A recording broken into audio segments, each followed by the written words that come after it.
Okay, welcome to lesson 20. This is the special grammar feature for unit 3, and in this lesson we're going to talk about effective transitioning. So we have 4 objectives for this lesson. First, we're going to understand why transitions are essential to all good writing. Then we're going to understand the tools of transitioning. What are some of the tools you can use to transition effectively? Then we'll understand how to transition between paragraphs and within paragraphs. Finally, after this lesson, I want you to read Graph Chapter 8 as a result, and it's at page 105, and that chapter talks a little bit about effective transitioning. It kind of adds to what I'm saying here. It says some of the same things, but a few new things too. So make sure you take a look at that one after watching this lesson. So as a writer, your primary job is to convey ideas to the reader. So in order to do this effectively, you need to do 2 things. First, you need to have ideas that you want to convey. And second, you need to present those ideas clearly to the reader so that the reader can understand your ideas. No matter how good your ideas are, if you can't clearly show them to the reader, then the reader's not going to be able to understand those ideas. So you present ideas clearly to the reader by using transitions, right? Showing the reader how one idea relates to the next. So transitions are words or phrases or sentences that connect ideas between paragraphs, so moving from one paragraph to the next, or within paragraph, moving from sentence to sentence. You use words, phrases, or phrases to move from one thought to the next. They're like this puzzle piece here, connecting one thought to the next. So when you use transitions, what you're doing is you're leading the reader through your ideas. You're sort of saying, I have a few complicated ideas that I want to show you, right? But I'm going to tell you how one idea connects to the previous so that you can see them effectively. So when you use transitions, you prevent confusion on the reader's part. For example, we could have these 2 sentences. She is telling the truth. She is lying. She is a liar. These don't seem to make much sense because they seem to contradict each other. She's telling the truth. She's a liar. The reader's not really telling us the relationship of these 2 sentences. So we are confused about why she's telling the truth, but she's also a liar at the same time. Whereas if a reader frames these 2 sentences for us and makes the connection, we can see the relationship between them. She's telling the truth now. However, usually she's a liar. So now we're telling the reader the relationship between the 2 ideas. She happens to be telling the truth at the moment, but typically she's a liar. So we're saying, how this sentence relates to the next one. So there's a good example of a transition, right? Basically what you're doing is just telling the reader this sentence relates to this sentence and how it relates to that sentence. So in order to transition effectively, you need to build transitions consciously. Right? You need to consciously think about connecting one idea to the next. So as you're reading back your work, you want to consider, how does one sentence relate to the next sentence, or how does one paragraph relate to the previous paragraph, right? And then you need to make those links, right? And sort of say, this sentence relates to this sentence in this way, and explicitly tell the reader that. Or this sentence relates to this sentence in this way, and explicitly tell the reader that. There are a couple of tools that can help you to make transitions effectively. So the first and most simple way to make effective transitions is by using transitional words or phrases. Second, you can transition by repeating key words or key phrases to link sentences or link paragraphs. Third, you can use pointing words like this, these, or it to make a connection between one sentence or one idea to the next sentence or the next idea. And finally, you can rephrase important ideas from one sentence to the next. So effective transition actually involves quite a bit of repetition. So we're going to look at this in the next couple of slides. So the first, most easiest, basic way to make transitions is to use transitional words or phrases. And a lot of people are probably in the habit of using transitional words or phrases, but maybe you don't use them even as much as you could. So there are many different kinds of transitional words or phrases, and you choose them based on their purpose. So for instance, if you want to show that two thoughts are related one to the next and that they're similar, you use an additional transition. So you'd say a word like also, or and, or furthermore, or in addition, or moreover. These words tell the reader, I'm moving to a new thought, but it's very similar to the previous thought that I just made. There are transitions for adding examples. So if you put in a transitional word for example, you tell your reader you're moving into an example, or for instance, or as an illustration, or specifically. These are good transitional phrases to let the reader know you're moving into an example. There are transitional words that tell the reader that you're going to elaborate on an idea, or sort of extend that previous idea, or rephrase it in your own words.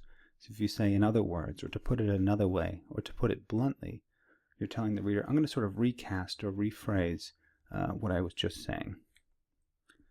There are transitions that contrast one idea to the next, or tell the reader that I'm moving on to a new thought, and this new thought is going to be different, really different than the previous, maybe the complete opposite than the previous idea. So if you use a word like however, or in contrast, or on the other hand, or on the contrary, you tell your reader, I'm moving on to a new thought, it's going to be completely different than the previous one.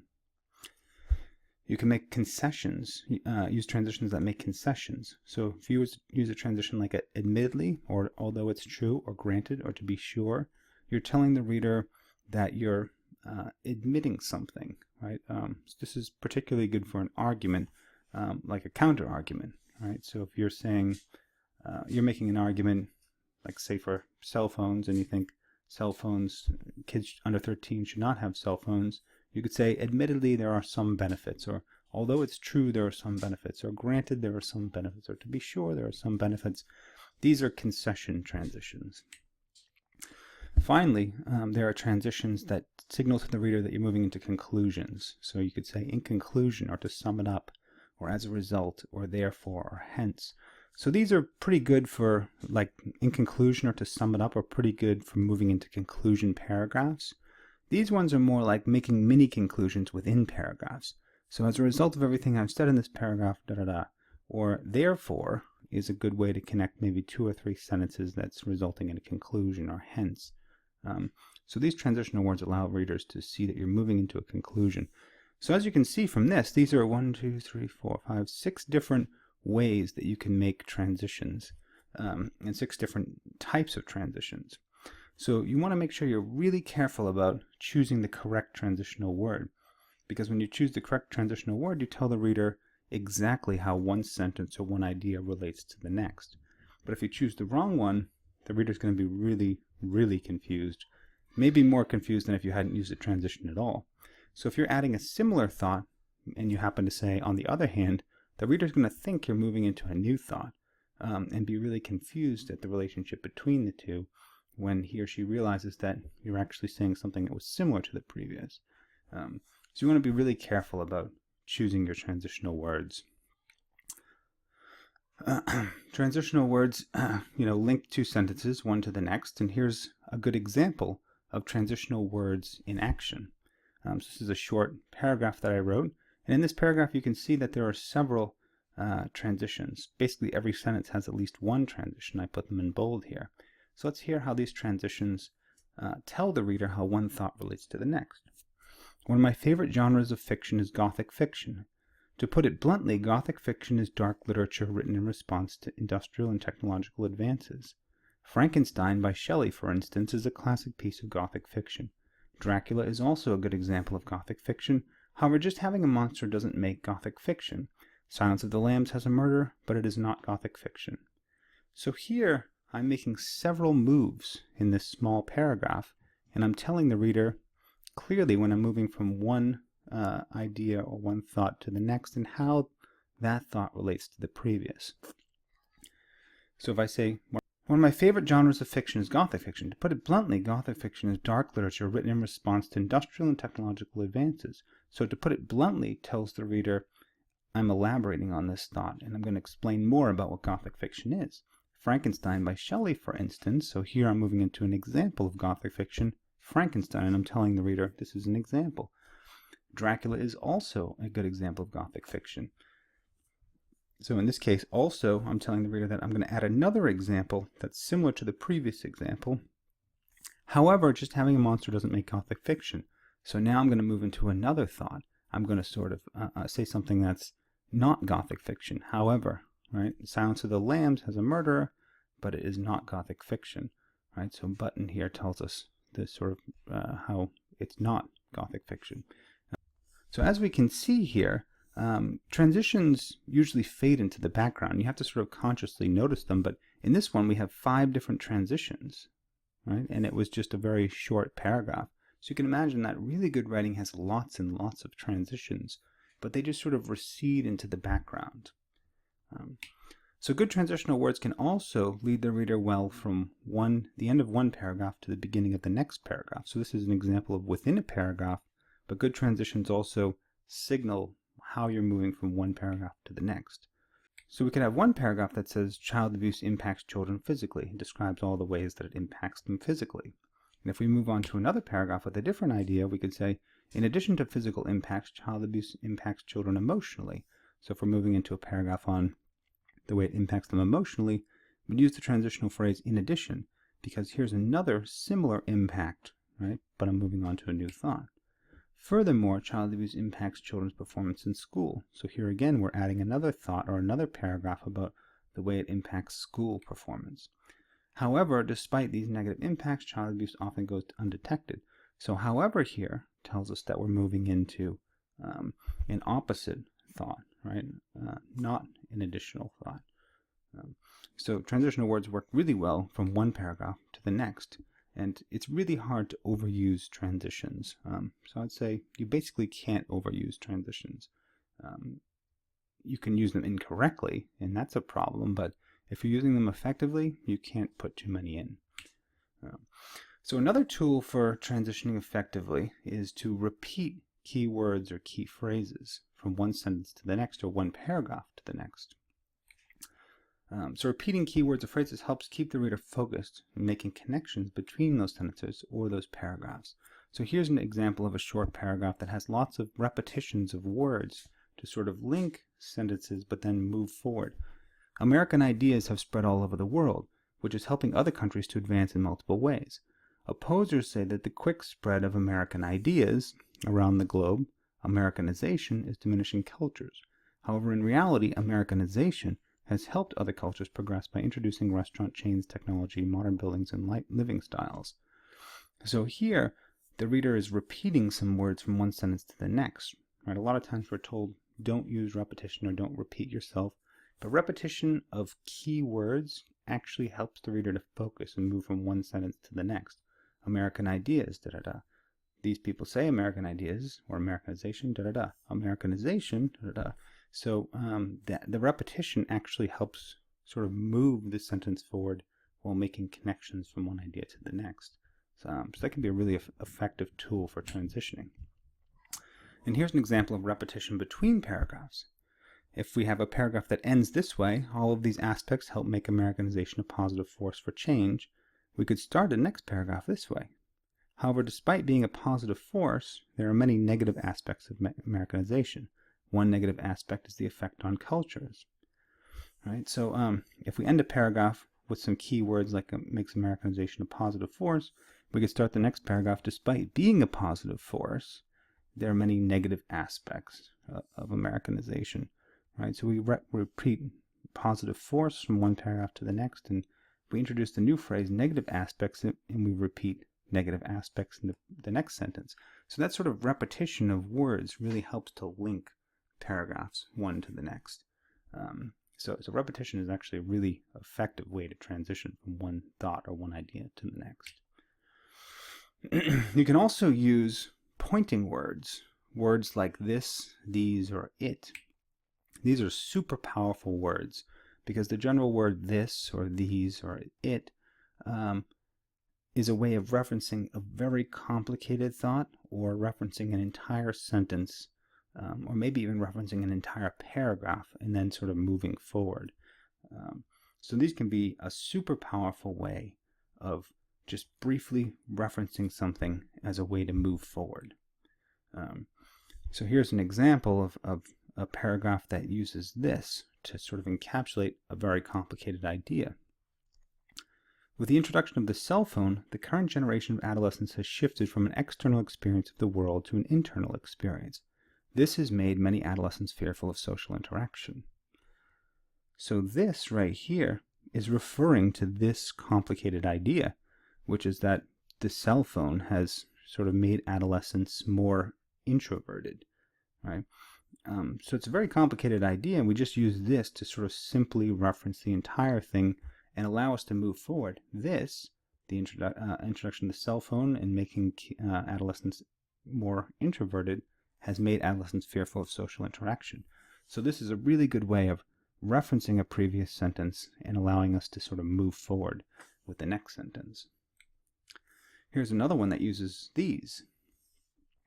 The labor movement of the 20th century helped create shorter hours, better working conditions, less child labor, and more opportunity for women.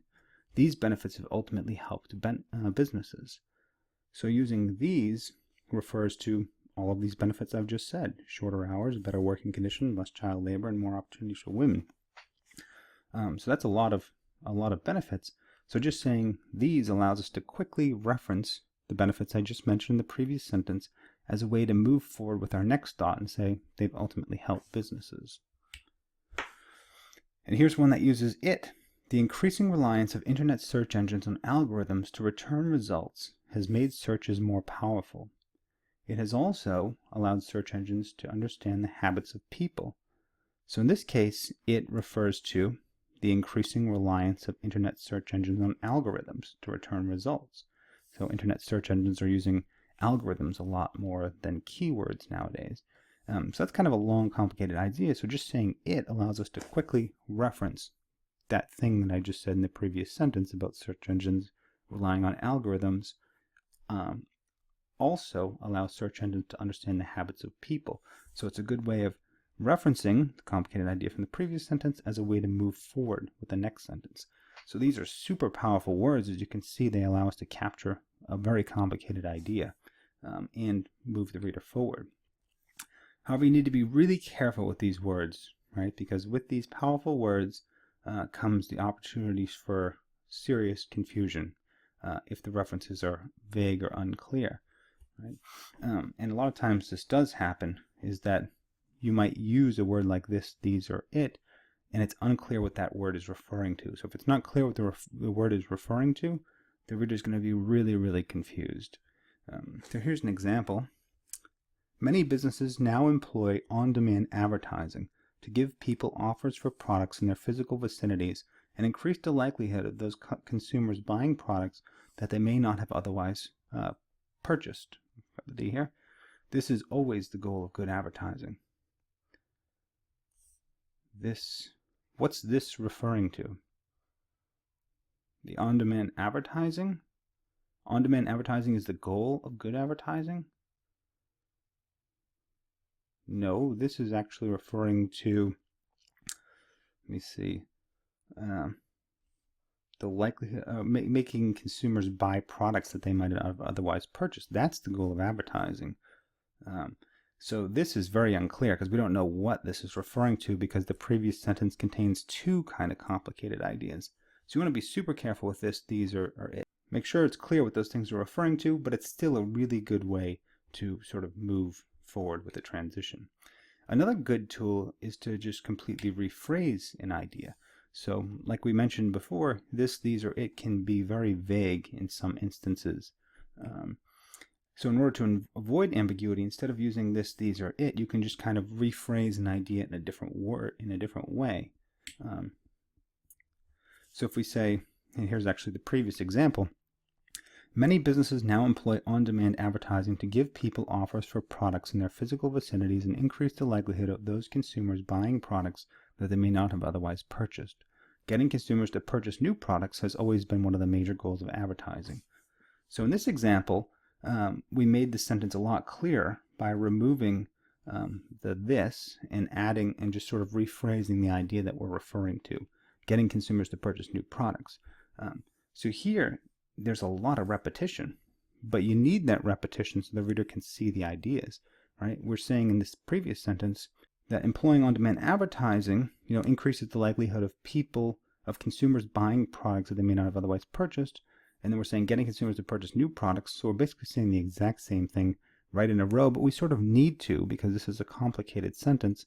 And if we want to refer to a part of the sentence, we need to sort of put that part of the sentence in our own words. Getting consumers to purchase new products has always been one of the major goals of advertising.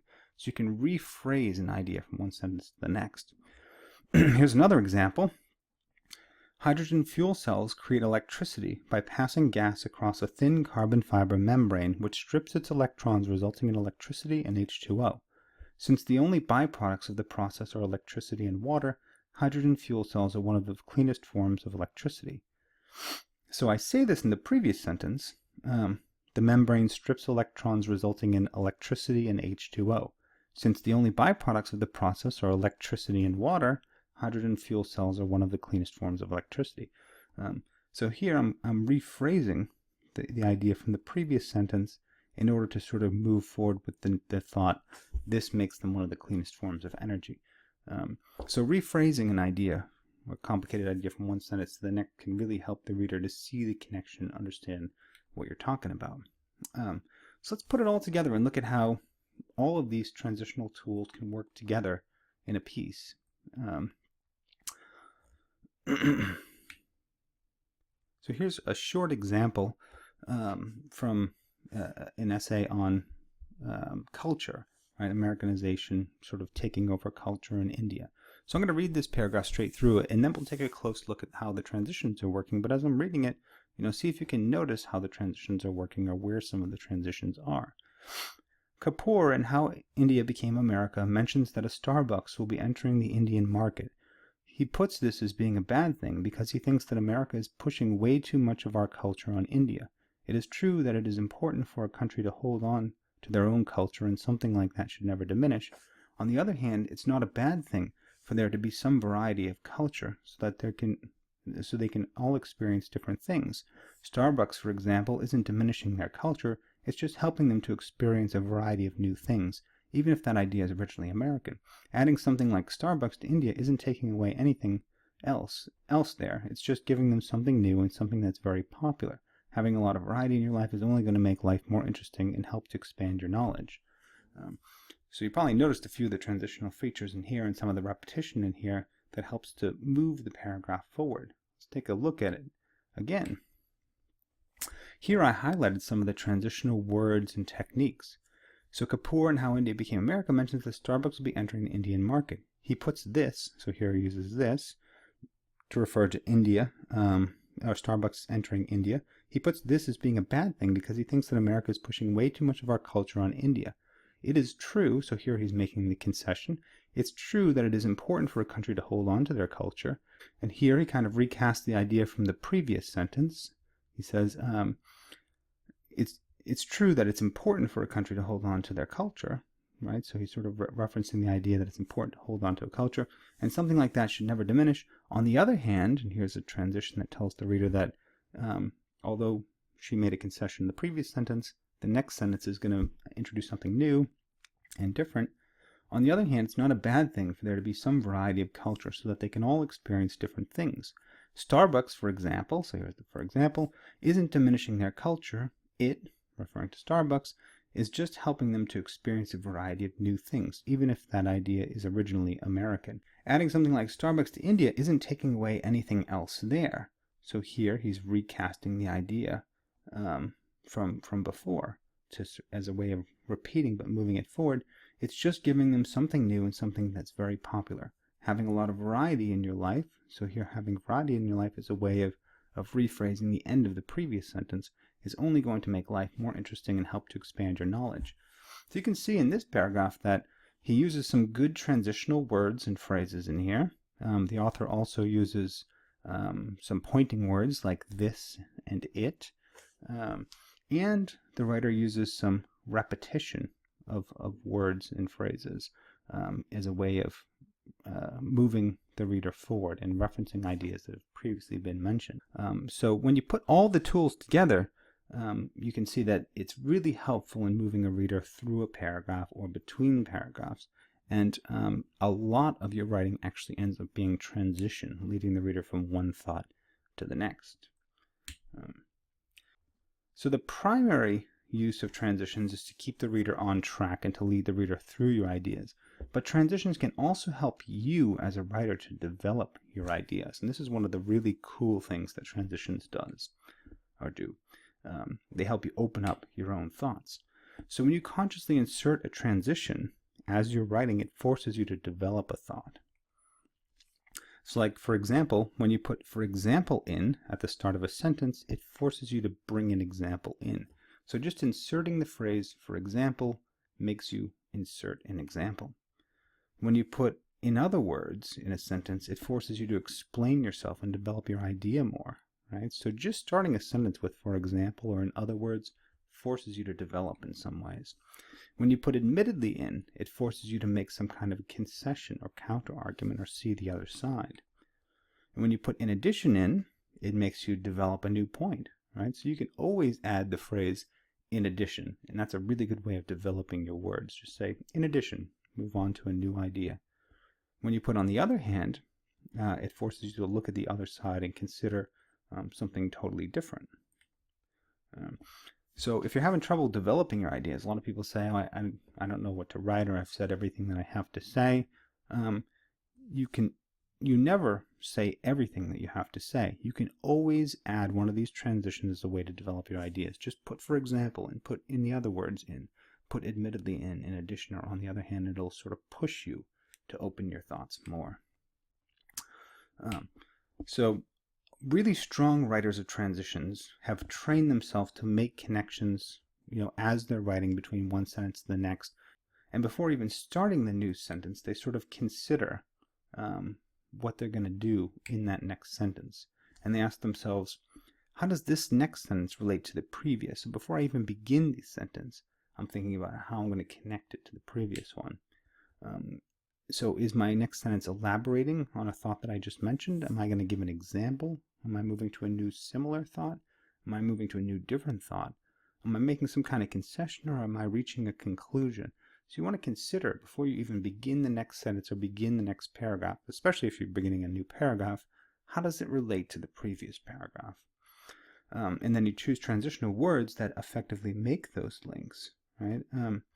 You could also repeat words or phrases to help make the links, or rephrase some ideas to make the links, or use some of those pointing words to sort of move the reader forward.